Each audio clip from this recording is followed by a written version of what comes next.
Welcome to my channel tech exam with Nikunj. आज बेहतरीन opportunity है Bengaluru electricity supply company limited की ओर से। उसमें सारी की सारी ब्रांच अवेलेबल है, तो पूरी डिटेल में हम डिस्कशन करेंगे। इससे पहले आपके साथ एक बात शेयर कर दूं कि हमारे लिए अप्रेंटिस क्यों इम्पोर्टेंट रहता है।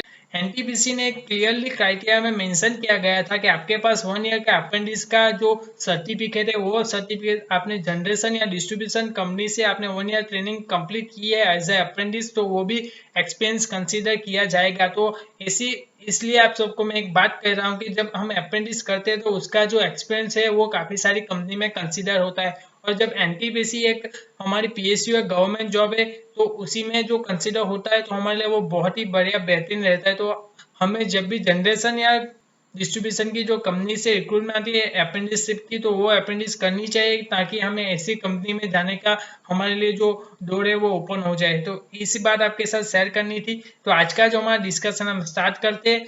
ऐसे ही अपडेट के लिए आप सब मेरे चैनल को सब्सक्राइब कर सकते हैं, इस वीडियो को लाइक कर सकते हैं, शेयर कर सकते हैं। अब ग्रेजुएट अप्रेंटिसशिप की बात करते हैं। इलेक्ट्रिकल एंड इलेक्ट्रॉनिक्स इंजीनियर के लिए जो नंबर ऑफ अप्रेंटिस की पोस्ट है 143 है, और जो मंथली स्टाइपेंड रहने वाला है वो 7000 रहने वाला है, और ड्यूरेशन ऑफ ट्रेनिंग रहने वाली है 1 ईयर की। इसी तरह से इलेक्ट्रॉनिक्स एंड कम्युनिकेशन इंजीनियर की बात करें 116 का जो नंबर ऑफ पोस्ट है ट्रेनिंग के लिए, तो बहुत ही बढ़िया ट्रेनिंग के लिए पोस्ट दी गई है। Monthly stipend and duration of training तो सबके लिए सेम रहने वाले है, वो 7000 एंड 1 ईयर ऑफ ट्रेनिंग रहने वाली है। कंप्यूटर साइंस एंड इंजीनियरिंग की बात करें तो वो 36 पोस्ट है एज ए ट्रेनिंग अप्रेंटिस के लिए। इंफॉर्मेशन साइंस एंड इंजीनियरिंग की बात करें तो 20 पोस्ट है।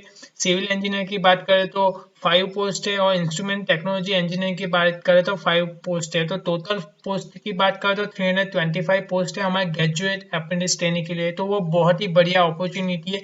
मैंने पहले भी आपके साथ डिस्कस किया। उसी तरह से जब भी हम पावर जनरेशन कंपनी से या सप्लाई कंपनी से या डिस्ट्रीब्यूशन कंपनी से हम जब अप्रेंटिस करते हैं, तो उसका जो एक्सपेंस है वो काफ़ी सारी जनरेशन कंपनी में कंसिडर होता है।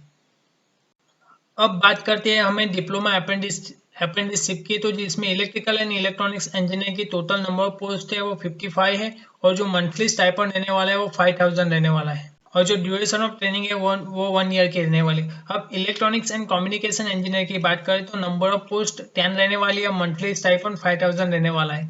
और जब कंप्यूटर साइंस एंड इंजीनियरिंग की बात करें तो 10 नंबर ऑफ पेज है, और टोटल जो हमारी है वो 75 अप्रेंटिस के लिए पोस्ट दी गई है। तो बहुत ही बढ़िया है। Monthly stipend and duration of training तो हमारी सबके लिए सेम रहती है। अप्रेंटिस में 1 ईयर रहता है, और मंथली स्टाइपेंड 5000, वो अलग अलग कंपनीज की अलग अलग स्टाइपेंड का जो क्राइटेरिया वो रहता है।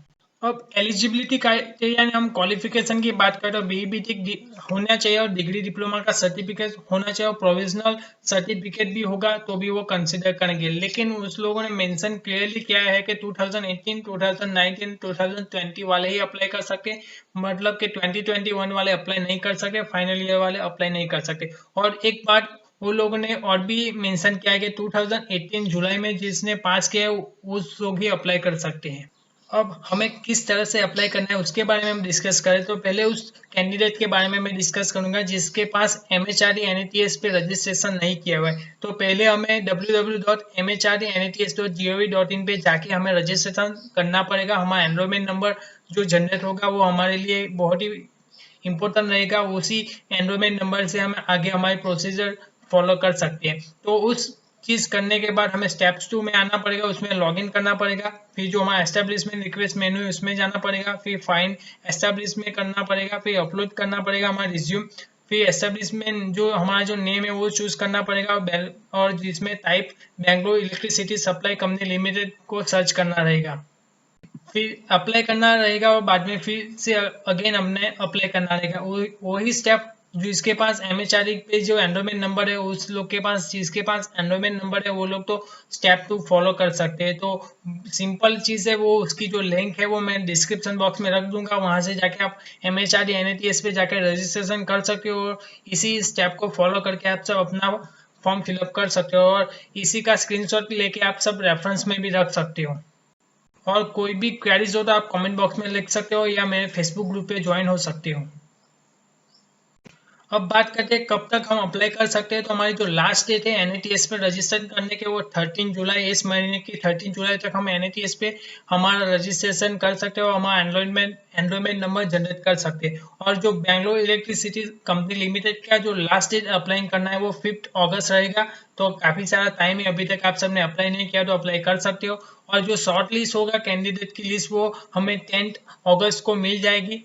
और जो हमारा डॉक्यूमेंट वेरिफिकेशन रहने वाला वो 16 to 18 अगस्त में रहेगा। उसी के बीच आप जो भी वर्किंग डेज है उसमें जाके आप वेरिफिकेशन कर सकते हो। तो बस आज के लिए इतना ही। आप सबको इस वीडियो अच्छा लगा और लाइक करें, शेयर करें, सब्सक्राइब करें। मिलते हैं नेक्स्ट वीडियो में। Thank you.